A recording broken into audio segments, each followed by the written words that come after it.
Sebab orang jujur itu berpikir.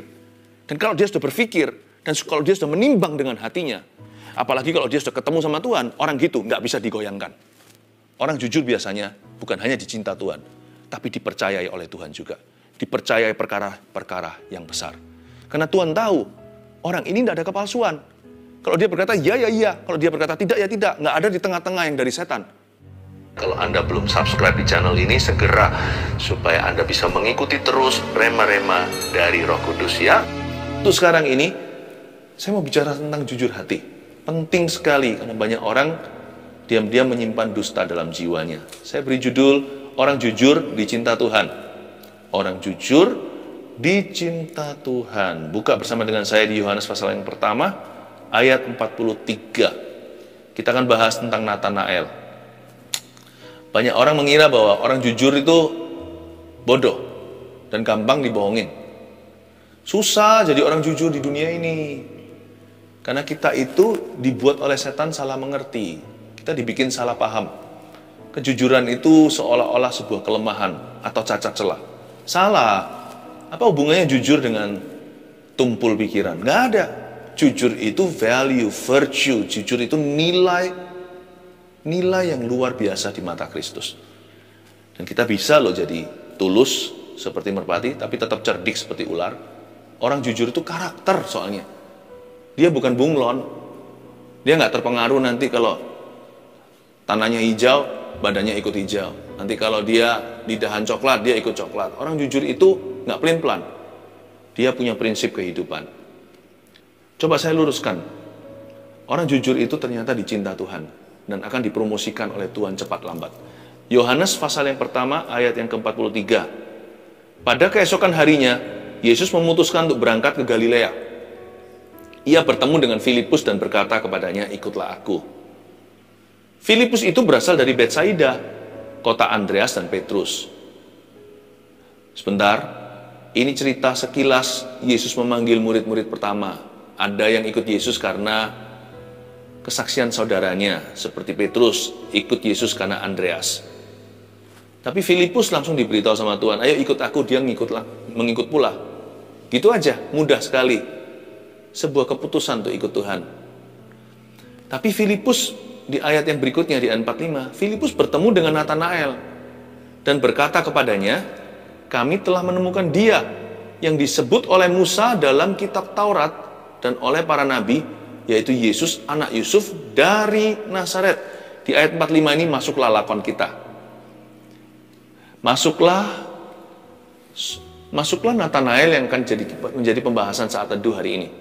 Filipus bertemu dengan Natanael, jadi ternyata Natanael itu dibawa Filipus ke Yesus. Filipus ngomong begini sama dia, hei, kami sudah menemukan dia yang disebut oleh Musa dalam kitab Taurat dan oleh para nabi, yaitu Yesus anak Yusuf dari Nazaret. Filipus memberitahu sama Natanael, kita temukan Mesias. Kita sudah menemukan yang dinubuatkan oleh firman oleh hukum Taurat, maksudnya oleh kitab Taurat dan para nabi.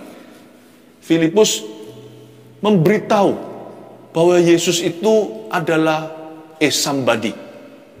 Kita sudah menemukan anak Allah yang maha tinggi, yang selama ini ditunggu-tunggu oleh Israel, ditunggu-tunggu oleh umat pilihan Allah.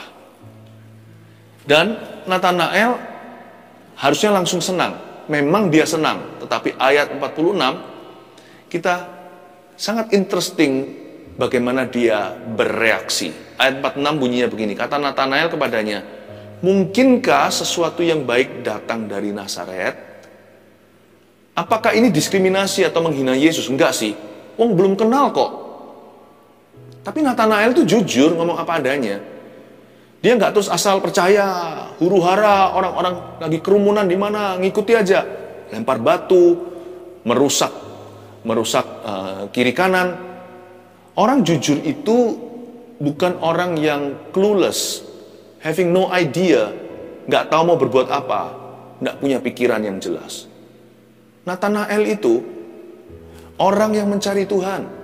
Dia salah satu daripada umat pilihan yang menanti-nanti agar kitab Taurat dan kitab para nabi digenapi. Jadi waktu dia dengar Filipus kesaksian, Dia melontarkan pertanyaan yang sangat honest atau pertanyaan yang apa adanya. Hei, apa mungkin ya sesuatu yang baik datang dari Nazaret? Itu bukan nada hinaan, itu sebuah pertanyaan. Dari sini kita tahu bahwa orang jujur itu bukan orang yang bodoh. Nggak ada hubungannya dengan tumpul pikiran. Nathanael ini boleh dikatakan sebagai salah satu dari murid Yesus yang paling jujur. Nanti saya kasih bocoran di ayat-ayat berikutnya. Yesus memuji dia. Ini loh Israel sejati, nggak ada kepalsuan di dalam dirinya. Ini salah satu orang yang paling jujur di Israel. Udah begitulah. Makanya dapat gelar Israel sejati dari mulut Tuhan. Coba lihat ya bagaimana orang jujur itu bereaksi. Orang jujur bisa mikir. Justru kalau kita itu jujur sama Tuhan, jujur sama diri sendiri, jujur sama orang lain, kalau itu adalah sifat yang kita bawa kemana-mana, pikiran kita jadi jernih. Pikiran kita jadi objektif. Jujur itu pangkal jernih. Jujur juga pangkal mujur. Pertama-tama kejernihan dulu. Justru orang kalau penuh dengan tipu daya di dalam dirinya, biasanya seperti benang yang kusut. Sudah nggak bisa diluruskan. Jangankan mikirkan sesuatu yang objektif.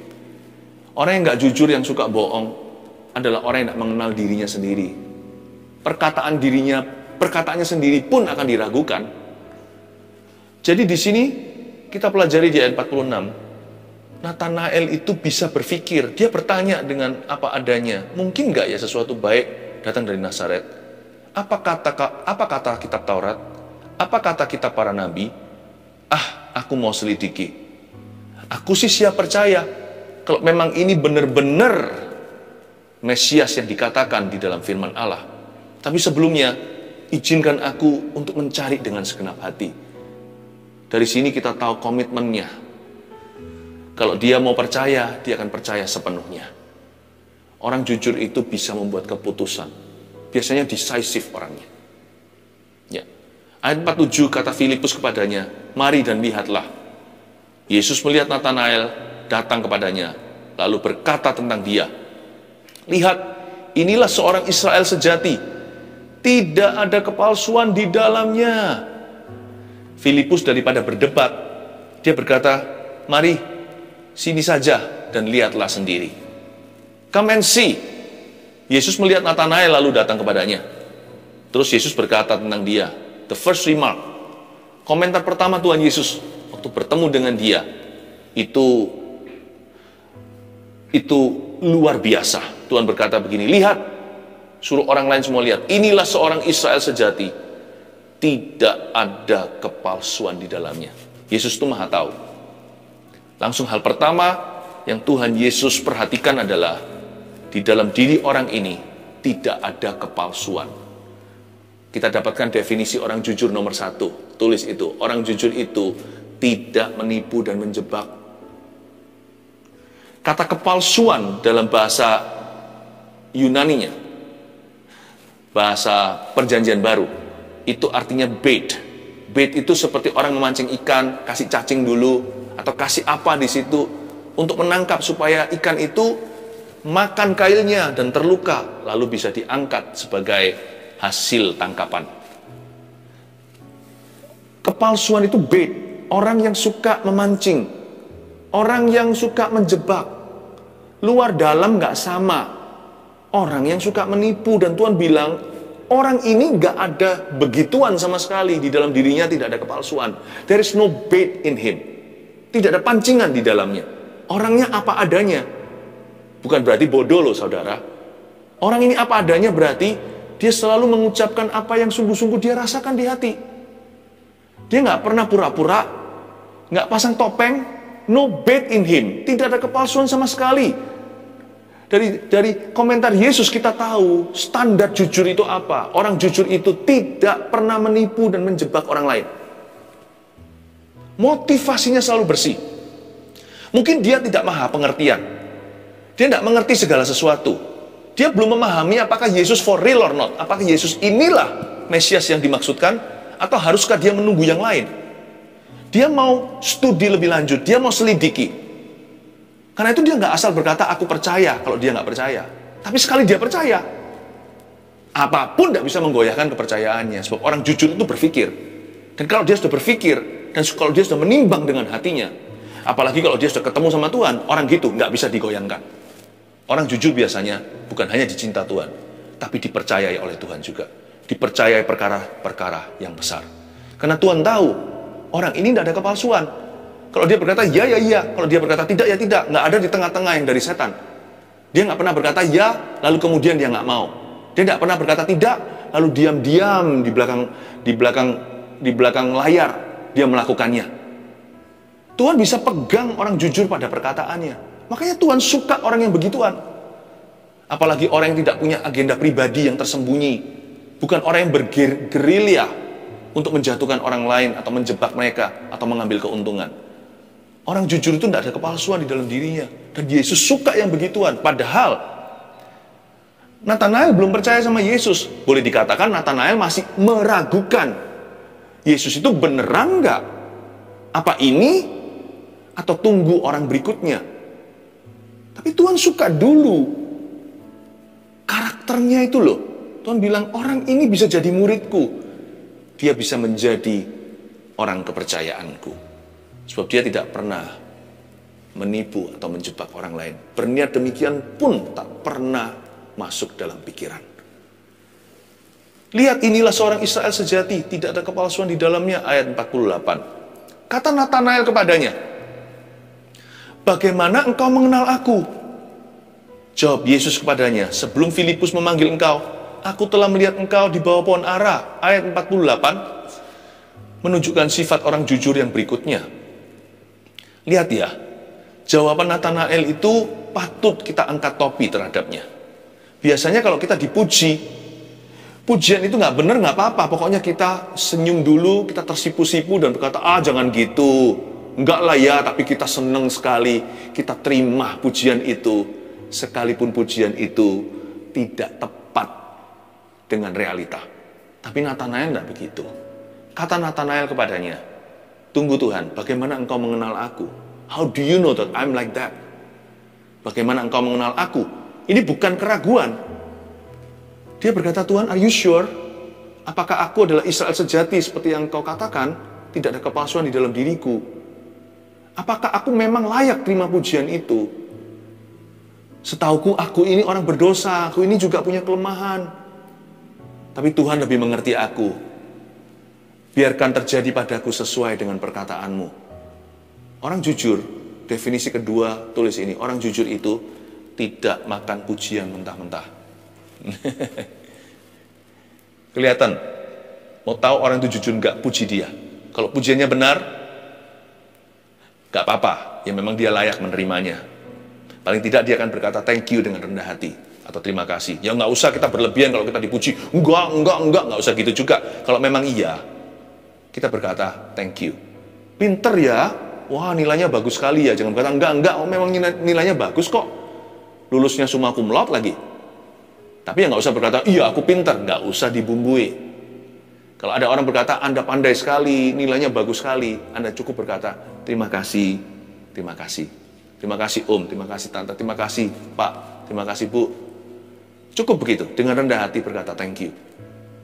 Tetapi, Anda akan tahu sifat sesungguhnya seseorang ketika dia dipuji, namun pujian tersebut tidak benar. Anda dipuji untuk sesuatu yang Anda tidak lakukan. Anda dipuji untuk sesuatu yang tidak Anda capai atau tidak Anda berikan. Kalau Anda dipuji, padahal itu adalah hasil usaha teamwork. Satu grup itu bukan Anda sendirian, tapi Anda dipuji dan dielukan. Kalau jiwa Anda jujur, bukan orang yang punya kepalsuan atau punya maksud tersembunyi dan motivasi yang salah, Anda pasti berkata, tunggu Pak, sebenarnya nggak begitu. Saya nggak sendirian bikin ini. Saya ada tim yang lainnya bersama dengan saya, meskipun saya yang presentasi. Itu membuat kita angkat topi. Orang ini tidak makan pujian mentah-mentah. Dia nggak serak gitu menerima sesuatu yang dia nggak layak terima. Berarti orang yang jujur itu kalau melatih dirinya begini, orang itu juga nggak gampang dibohongin. Kalau dia nggak gampang terbuai, dia nggak gampang dibujuk, berarti dia juga nggak gampang dibohongin siapa-siapa. Nah, ini mematahkan mitos bahwa orang jujur itu gampang ditipu. Siapa bilang? Salah. Orang jujur itu bisa memilah-milah This is for me, this is not mine. Ini punyaku, ini bukan punyaku. Karena itu orang yang jujur biasanya lebih jernih untuk berpikir, lebih smart secara spiritual inteleknya terutama. Dia punya spiritual intelligence, dia bisa membeda-bedakan mana yang benar, mana yang bukan, mana kehendak Allah. Dan dia bisa berkata tidak kepada sebuah tawaran yang dia tahu ujungnya adalah jebakan. Kalau hatinya tidak pernah menjebak siapa-siapa, orang gini juga susah dijebak.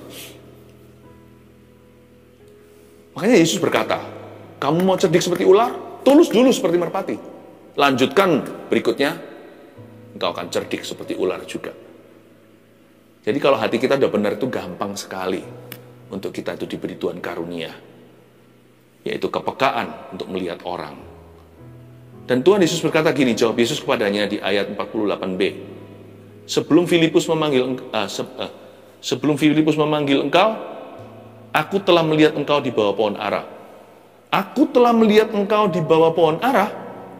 Mungkin secara harafiah, Yesus sungguh-sungguh melihat secara supranatural, tentunya Yesus nggak ada di situ. Ya, tapi Yesus Maha tahu, dia memberitahu bahwa tadi aku lihat kamu di bawah pohon ara. Ya. Mungkin sungguhan di bawah sebuah pohon, beneran. Yesus melihat dia di sana. Makanya membuat si Nathanael tercengang. Loh, kok tahu? Kok tahu aku tadi di mana? Ini kan kata-kata pengetahuan. Dan seharusnya hanya Allah yang tahu. Dan hanya Allah yang maha hadir di mana-mana. Tapi ini juga sebuah pepatah sebenarnya dalam bahasa, dalam culture kebudayaan orang Yahudi saat itu. Kalau seseorang berkata, I see you under the fig tree, itu artinya I see you in prayer.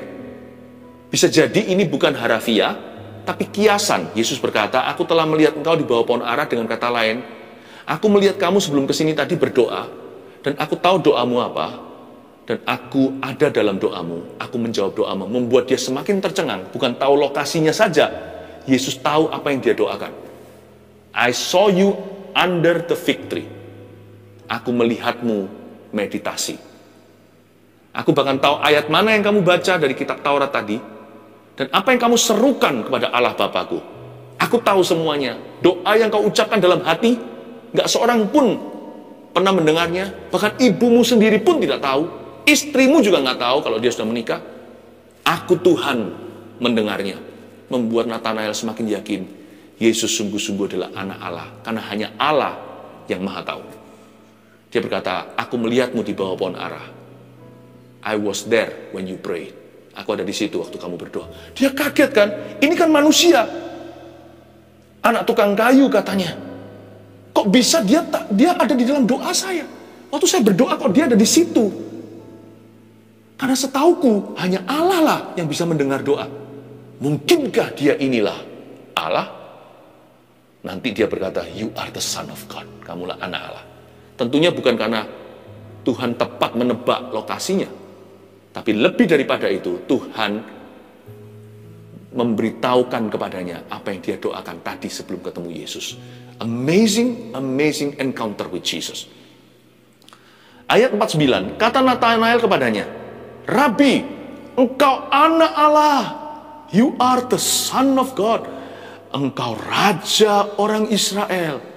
Wow, 49 tadi Nathanael langsung berseru, Guru, Rabi itu maksudnya itu. Engkaulah anak Allah. You are divine, kau ilahi. Tapi engkau juga raja orang Israel. Tapi engkau manusia. Engkau adalah juru selamat, mediator. Engkau adalah Mesias bagi dunia. Dari ayat 49, seruan Nathanael tercengang ini, saya ambil sebuah kesimpulan, jujur adalah nomor 3. Orang jujur itu mengakui kelebihan orang lain. Dia bisa ngaku kalah gitu loh. Kan tadinya dia nggak percaya. Masa mungkin sih dari Nazaret ada tokoh siapa gitu. Masa mungkin ada sesuatu yang baik bahkan dari kota yang miskin itu. Bukan menghina. Masa mungkin dari Nazaret, kota kecil, desa atau dusun gembala, bisa keluar apa-apa. Sekarang dia berkata, engkaulah anak Allah, ya Rabi, ya Guru. Engkaulah raja orang Israel. Dia berani ngaku kalah istilahnya. Orang jujur itu gampang atau mudah mengakui kelebihan orang lain. Makanya orang yang jujur hatinya itu mudah memuliakan Allah, nggak susah memuji Tuhan. Karena dia tahu Tuhan siapa. Mulutnya mengaku, setiap lidah mengaku, setiap lutut bertelut mengaku Yesus adalah Tuhan. Nggak hanya dengan Tuhan, kalau sama Tuhan bisa. Sama orang lebih gampang. Ya betul, you were right. Orang jujur itu rendah hati. Gampang berkata, betul, kamu yang betul tadi, aku yang salah. Bukan minder. Bukan orang yang dikit-dikit merasa guilty, bukan. Tapi orang yang jelas tahu, kalau dia memang harus memberikan pengakuan pada seseorang, dia nggak akan tahan. Dia berkata, you were right. Orang yang jujur, suami yang jujur bisa berkata sama istrinya. Sekalipun suami itu kepalanya biasanya yang namanya laki-laki dipenuhi dengan mahkota gengsi. Egonya laki-laki itu setinggi Mount Everest atau Gunung Everest itu.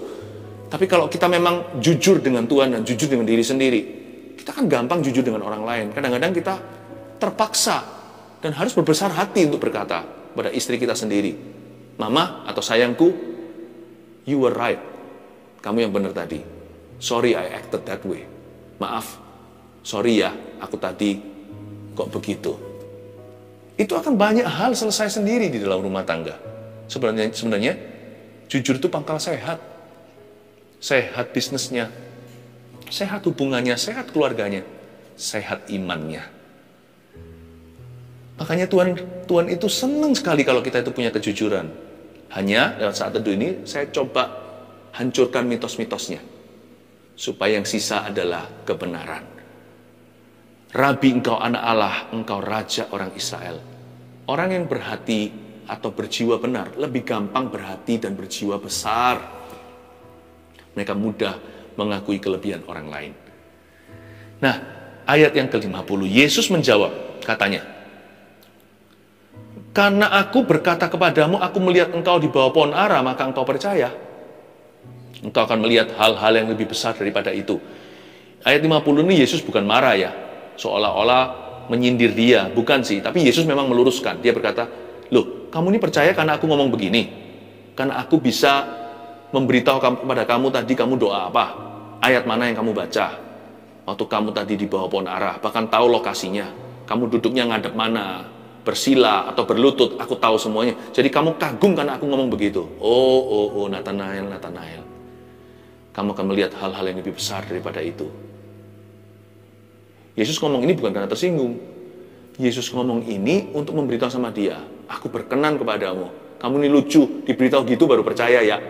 Tapi by the way, anyway, aku senang dengan karaktermu. Lihat Nathanael, aku akan membentukmu sejak hari engkau lahir baru. Kamu akan melihat hal-hal yang lebih besar daripada itu. Yesus berjanji saat itu, orang jujur, pangkal mujur.